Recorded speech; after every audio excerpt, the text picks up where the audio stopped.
У дзень, калі запрацавалі два пераходу на мяжы з Польшчай, нават Азаронак стаў коцікам. Я бы с удовольствием в Польшу бы съездил, посмотрел бы, что да. и как там, Вполне и пообщаться с людьми, конечно, с интеллектуалами конечно. какими-то. Беларусь прадставіла гэтую падзею так, нібыта гэта яна адкрыла свае пераходы на мяжы з Польшчай. Гула машин здесь не слышали почти 3 года. Была радасць, эўфарыя, счастье. Дождь и холод не помеха. В Берестовицу прибывает все больше транспорта. Пункт пропуска понемногу оживает. И даже не верится, что буквально несколько часов назад здесь было совсем тихо и пусто. Натуральна, мяжу адкрыла Польша, бо яна яе і зачыняла.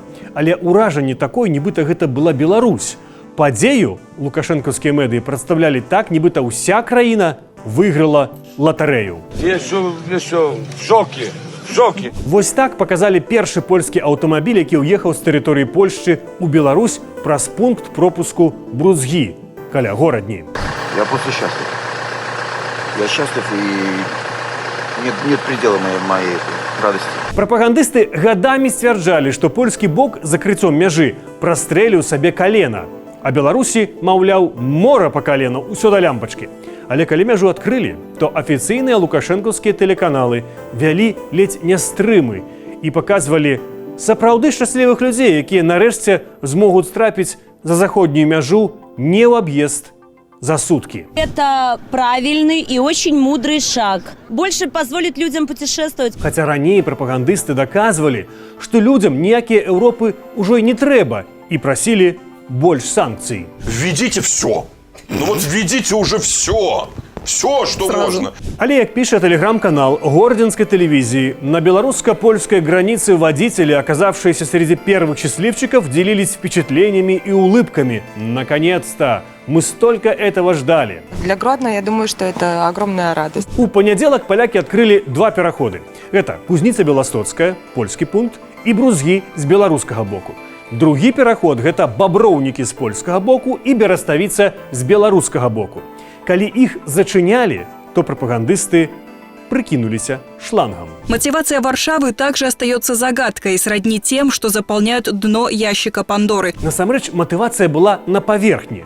Польшча стала адной з краін, куды ў 21 годзе раптам кінуліся потокі мігрантаў з Блізкага ўсходу і Афрыкі праз Беларусь. Варшава называла гэта гібриднай атакай Менскай Москвы. Памятаеце вось гэтыя кадры?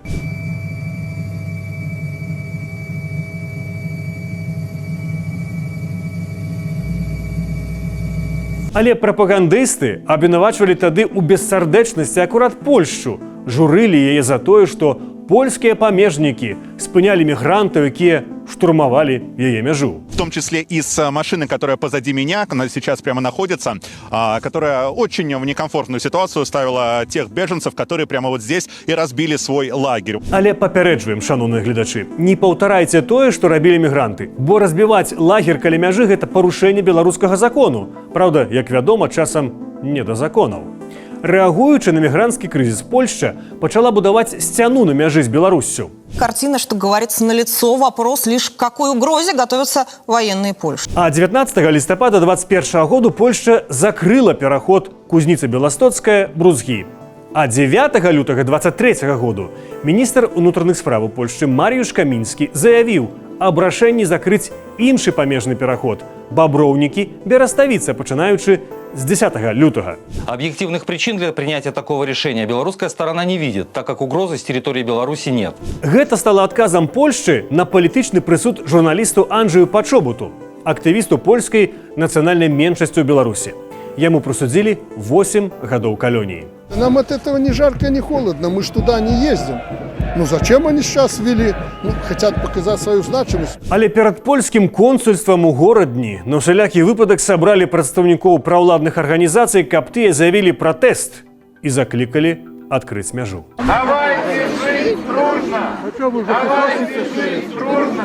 Усю віну ізноў усклалі на Польшчу. Все это происходит на фоне того, что в Республике Беларусь проводится, наоборот, политика открытости. Усе гэтыя гады беларускія спецслужбы показывали свою открытость у практыцы. Вот так было у 22-м году. Наши спецслужбы все фиксируют. По подозрению в шпионаже задержан гражданин Польши.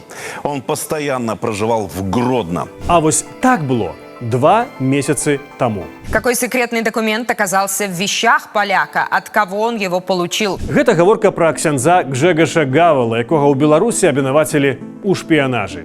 Тым не менш, Польшча пайшла на адкрыццё мяжы. МУС Польшчы падкрэсліла, што гэта рашэнне стала магчымым дзякуючы ушчыльненню аховы мяжы, праз якую рабіліся масавыя спробы незаконнага пераходу Польшчу.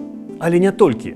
Пра гэта прасілі і прадпрымальнікі падляшскага ваяводства, якія даўно патрабуюць адкрыцця хаця б аднаго аўтамабільнага памежнага пераходу ў рэгіёне. Мы благодарны Лукашенко за то, что договорился с польскими властями, за то, что открыли границы. Але пытанне, ці надоўга мяжу зачынялі па дзвюх прычынах. Гэта мігранцкі крызіс і зняволенне для Анджэя Пачобута. Дзіва дзівоснае, але ў той дзень, калі мяжу адчынілі, польскія памежнікі не зафіксавалі аніводнага выпадку нелегальнага перасячэння. А вось палітвязня Анджэя Пачобута не вызвалілі дагэтуль.